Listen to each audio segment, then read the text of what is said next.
I can't deal with this anymore, Maya. Jayden sighed, his voice heavy with exhaustion. He slumped onto the bench beside his friend, his shoulders drooping under the weight of the world.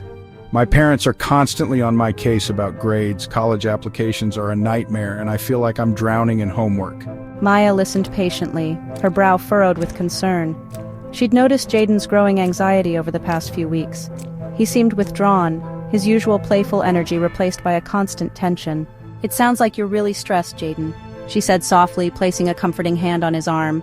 Stressed? That's an understatement. I'm barely sleeping, I can't focus in class, and I feel like I'm letting everyone down. I'm a mess, Maya, a complete mess.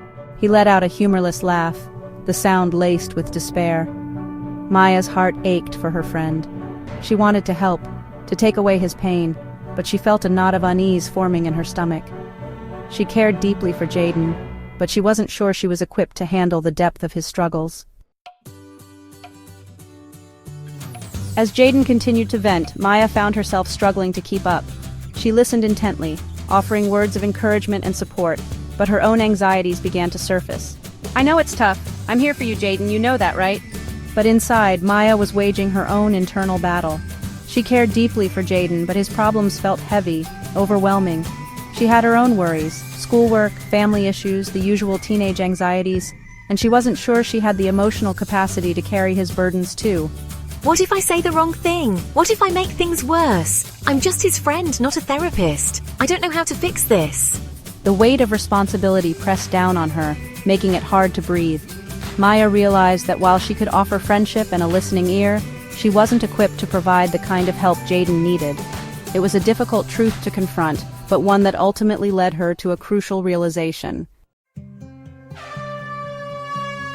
Sometimes the bravest and kindest thing we can do for our friends is to acknowledge our limitations. While friends offer invaluable support, they aren't always equipped to handle complex mental health challenges. It's in these moments that seeking professional help becomes not just an option but a necessity. Think of it this way: if you had a physical injury, you wouldn't hesitate to see a doctor. Mental health is no different. Just like our bodies, our minds need specialized care and attention, especially during challenging times. Talking to a therapist or counselor isn't a sign of weakness, it's a sign of strength and self-awareness. Imagine a safe space where you can openly share your thoughts and feelings without judgment, where a trained professional can provide guidance and support tailored to your specific needs. That's what therapy offers.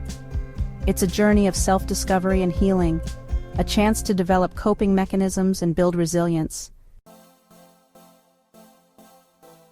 Jayden, I'm here for you, always. But I also think you might benefit from talking to someone who can really help you work through these feelings. Someone like the school counselor, Miss Evans. She's amazing, and she's helped a lot of students. Jayden hesitated, a flicker of resistance crossing his face. The school counselor, isn't that for serious problems? Taking care of your mental health is serious, Jayden. It's not weak to ask for help. It's actually incredibly strong. You deserve to feel better, and Miss Evans can give you the tools to do that. Jayden eventually agreed to talk to Miss Evans, and to his surprise, he found the experience incredibly helpful. He learned coping mechanisms for his stress, strategies for managing his time and workload, and most importantly, he realized he wasn't alone in his struggles. Talking to Miss Evans was a turning point for Jayden. He finally understood that taking care of his mental health was his responsibility, and that seeking help was a sign of strength, not weakness. It was a lesson that would stay with him long after high school, a testament to the power of seeking support and prioritizing mental well-being.